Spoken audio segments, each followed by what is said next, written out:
Hi everyone, it's Val with the second episode of my Misery Dollhouse. Today it's an important day because we are building the walls of the first floor. And I know it's not the most exciting step, but we have to go through this before having fun. I decided to make this video a little bit like a diary where I'm showing you what I did day by day. I just hope it's not going to be too boring. Day 1. The first day, I copied my plans into giant foam boards. Then I cut all the excess. A lot of you ask me if I know Bentley House minis. Yes, I do. In fact, most of my knowledge about miniatures comes from her. I remember I used to have really bad insomnia when I was pregnant with my boy, and I watched a ton of her videos in the middle of the night. She is really inspiring. Currently, she's building a Beetlejuice house, and she's using foam boards to do so, as she's doubling all her pieces to make everything more sturdy, so that's what I'm gonna do too. For that step, I'm using Elmer's glue extra strong, and I let it sit all night.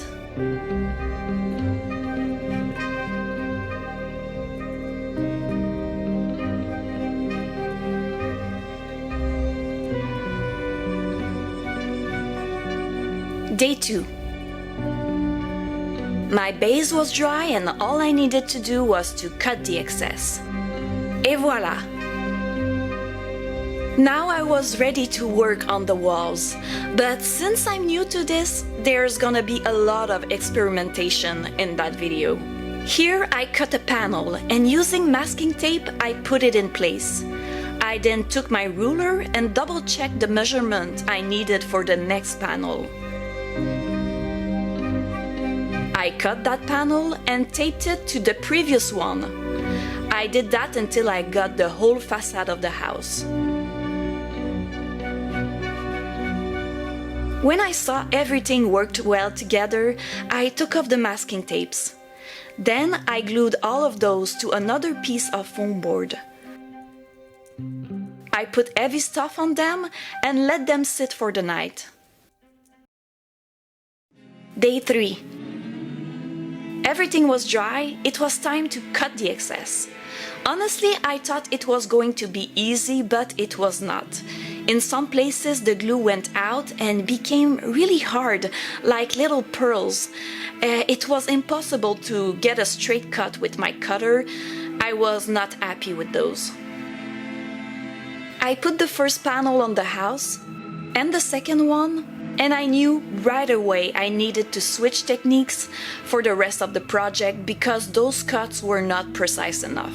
To hide all the gaps, I bought wood filler.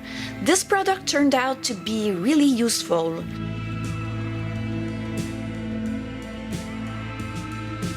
When it was dry and sanded, I put a layer of Elmer's glue.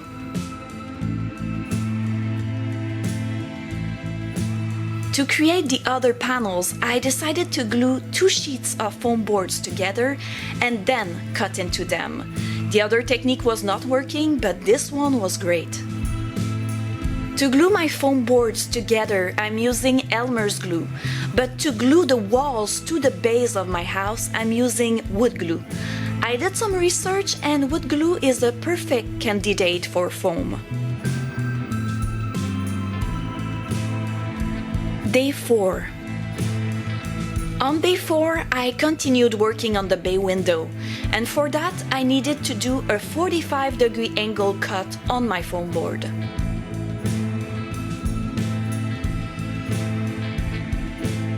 Day 5. When I'm cutting a door or a window, I'm saving it for later. This will help me to have the right measurements in the future. Sometimes I also use hot glue. I'm putting little dots so my wall stays in place while the wood glue dries.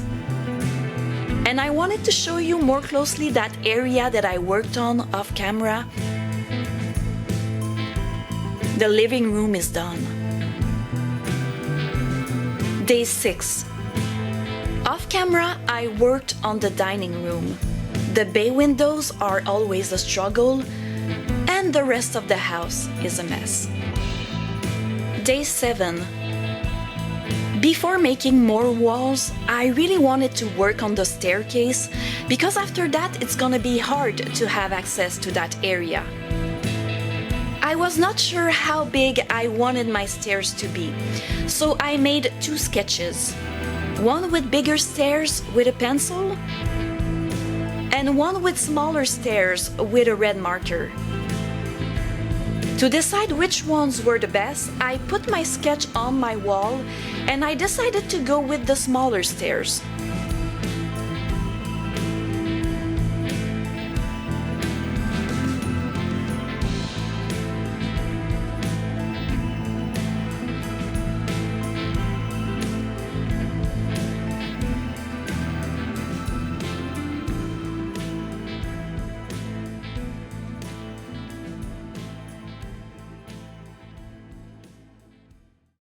Day 8. During that day, I continued working on the stairs.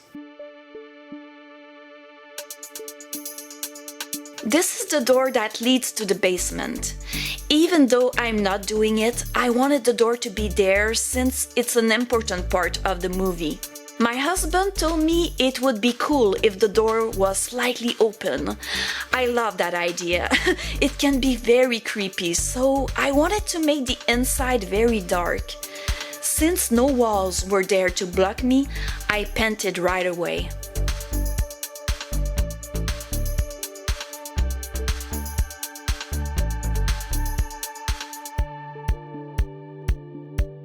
Day 9. On day 9, I just continued working on the stairs. To make the tread of the stairs, I used a sheet of foam board. And to make the risers, I used cardboard. But it was not a good idea because it was too flimsy.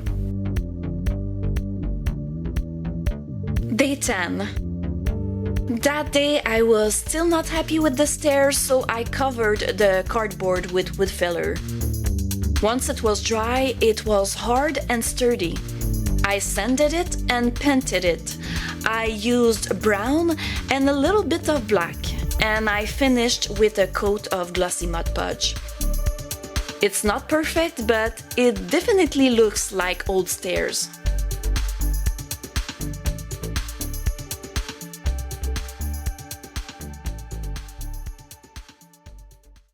Day 11. Before closing that area for good, I decided to make a template for the staircase. It's gonna be very useful when I'm gonna work on the walls.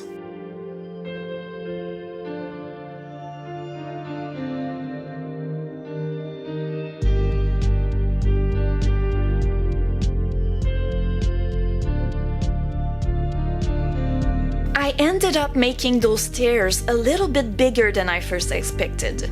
Now my hallway is not big enough, so I really need to enlarge it. But it was now going in Paul's room, so I decided to extend the bedroom into the closet.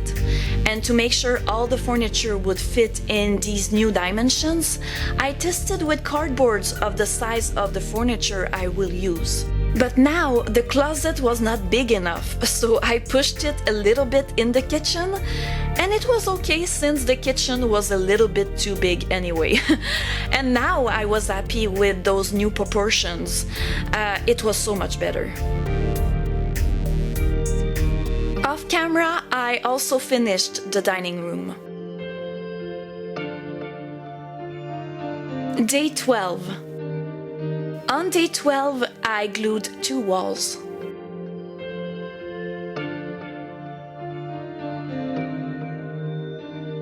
Day 13.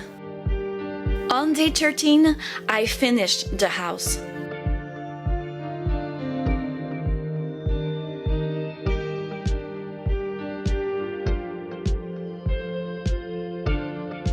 So this is it. In the next episode, I think I'm going to make all the flooring. I might also start working on the hallway. We will see. Don't forget to subscribe if you want to see the rest of the project. Thanks for watching, stay safe and spooky, and I see you soon with more misery stuff to come. Bye!